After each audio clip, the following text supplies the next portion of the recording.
Hi professionals, ഇന്ന് എനിക്ക് പറയാനുള്ളത് ടൈം മാനേജ്മെൻറ്റ് സ്കില്ലിനെ കുറിച്ചാണ് കേട്ടോ.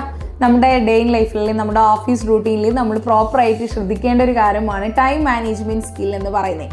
അപ്പോൾ നിങ്ങൾ എങ്ങനെയാണ് ഒരു ടൈം മാനേജ്മെൻറ്റ് സ്കില്ല് ഡെവലപ്പ് ചെയ്യുക എന്ന് പറഞ്ഞാൽ 3 കാര്യങ്ങളിൽ നിന്നാണ്. First thing is prioritisation. നമ്മൾ എന്ത് കാര്യമാണോ ചെയ്യാൻ പോകുന്നത്, അല്ലെങ്കിൽ ഏതിനാണോ നമ്മൾ ആദ്യം തന്നെ പ്രയോറിറ്റി കൊടുക്കേണ്ടത് എന്ന് നിങ്ങൾ മനസ്സിലാക്കുക.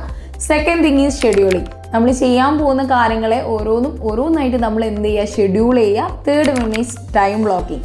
നമ്മൾ ഏത് സമയത്ത് അല്ലെങ്കിൽ ഒരു നിശ്ചിത ടൈം നമ്മൾ ഓരോ വർക്കിനും നമ്മൾ കൊടുക്കുക എന്നുള്ള കാര്യം. സോ ഇങ്ങനെയുള്ള ഒരുപാട് ടിപ്സും കാര്യങ്ങളൊക്കെ നിങ്ങളുടെ ജോലിയിലേക്ക് നിങ്ങൾക്ക് കൊണ്ടുവരണമെങ്കിൽ നമ്മുടെ ഇൻ്റഗ്രേറ്റഡ് ഓഫീസ് അഡ്മിനിസ്ട്രേഷൻ കോഴ്സിൽ നിങ്ങൾ ജോയിൻ ചെയ്യുക.